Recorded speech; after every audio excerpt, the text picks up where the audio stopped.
Good morning, everybody. Welcome. You are most welcome to my digital classroom, your spoken English class.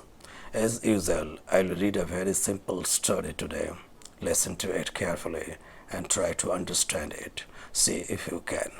But I know you can. I won't tell you the name of the story now.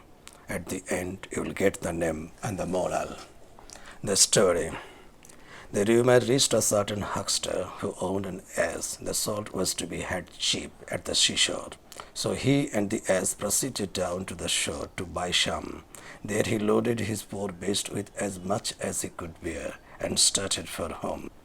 As they were passing a slippery ledge of rock, the sorely laden ass fell into the stream below.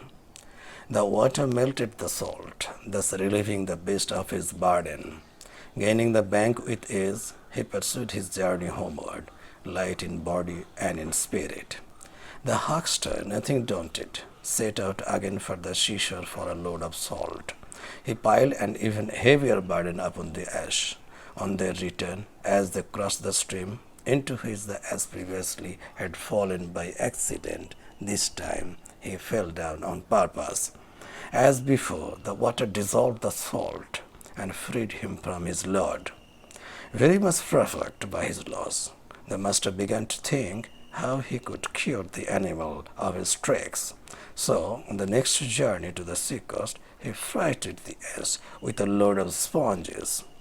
When they arrived at the same stream as before, the beast was up to his old tricks once more.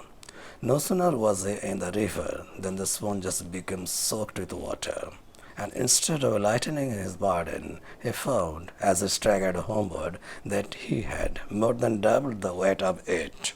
The name of the story is The Ass Carrying Salt.